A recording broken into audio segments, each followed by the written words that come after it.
Voilà, on va aller plus loin avec vous, David Delouz. Bonjour David. Bonjour Elisabeth.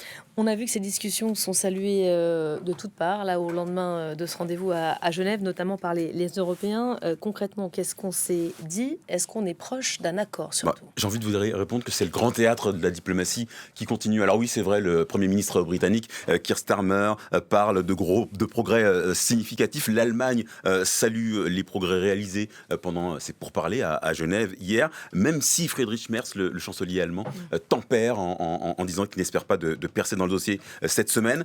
Constructive et utile. Voilà comment Jean-Noël Barrot a qualifié ces discussions. D'après le ministre français des Affaires étrangères, le travail se poursuit pour créer les conditions d'une paix respectant la souveraineté de l'Ukraine et garantissant les intérêts et la sécurité de l'Europe. Fin de citation. Déclarations qui font écho à celles conjointes des États-Unis et de l'Ukraine, qui ont affirmé il y a quelques heures qu'un futur accord de paix devra pleinement respecter la souveraineté de Kiev. Mais tout ça, c'est pour l'affichage, parce que tant que rien n'est signé en bas à droite d'un document, rien n'est fait. C'est même en diplomatie, même si c'est signé, on ne sait pas si c'est fait. Il y a encore tout un tas d'incertitudes sur lesquelles va plancher le camp européen en marge du sommet Europe-Afrique qui se tient à partir d'aujourd'hui.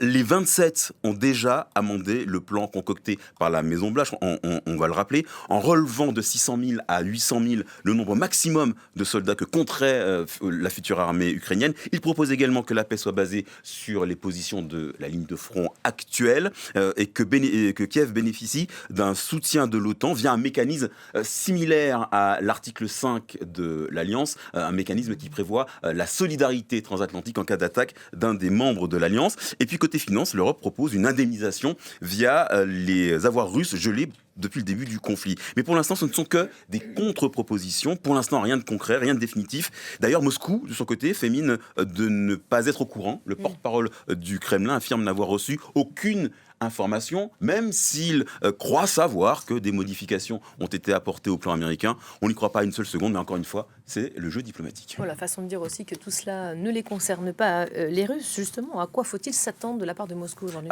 Vous savez, depuis que Donald Trump a dégainé son plan en 28 points, en fin de semaine dernière, certains élus républicains se sont demandé si le texte n'avait pas été écrit en russe, puis traduit en anglais, tant ça coche les cases des exigences de Vladimir Poutine.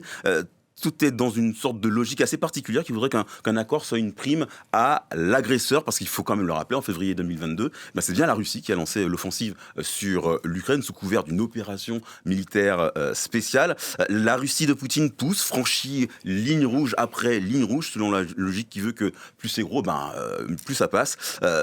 Ça n'empêche pas que, même si l'Ukraine est très affaiblie sur le terrain, ses dirigeants préfèrent rester droits dans leurs bottes. Et à ce propos, je vous propose d'écouter Ruslan Stefanchuk, c'est le président de la Rada, le Parlement ukrainien. Et il était ce matin à la tribune de la plateforme de Crimée, ce mécanisme de coordination destiné à mettre fin à l'occupation russe dans le territoire ukrainien. Je vous propose de l'écouter.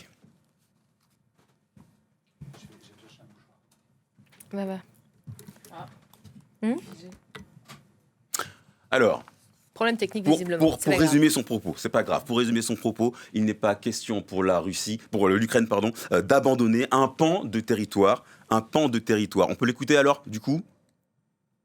Non, d'accord. Pas question donc de Allez-y, lâcher. Résumez le propos. Pas question de lâcher des pans entiers de l'est du territoire ukrainien, le Donbass, pour se plier aux exigences de la Russie. Alors ces propos, même s'ils sont très clairs, très nets et très précis, ils peuvent contraster avec les remerciements formulés par Volodymyr Zelensky à l'adresse de son homologue américain. Mais on sait que le chef de l'État ukrainien est assez malin, il est intelligent, et il commence à parler le Trump presque sans accent. Il sait qu'il a tout à perdre à une confrontation directe avec le patron de la Maison-Blanche. Voilà, Donald Trump, qui on s'en souvient, a donné une nouvelle deadline, une forme d'ultimatum. Il a donné jusqu'à jeudi à l'Ukraine pour signer son plan. Ça fait court quand même. Oui, ça fait très très court. On sait qu'en diplomatie, les ultimatums, ça marche assez peu. Et ça marche d'autant moins bien quand c'est basé sur des plans qui comportent certaines incohérences dont il faut discuter. Et puis, il ne faut pas oublier que Donald Trump, lui, il veut aller assez vite pour passer à autre chose. Aux États-Unis, dans son propre camp, on commence à lui reprocher de s'occuper un tout petit peu trop des dossiers internationaux parce que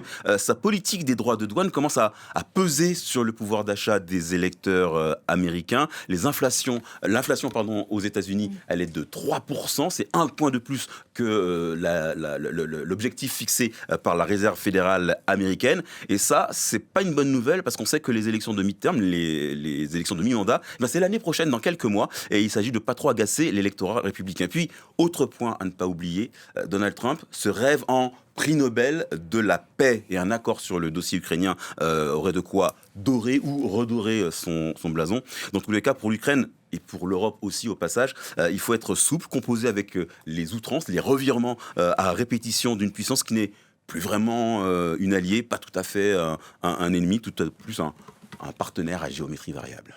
Merci beaucoup David Delos pour le décryptage.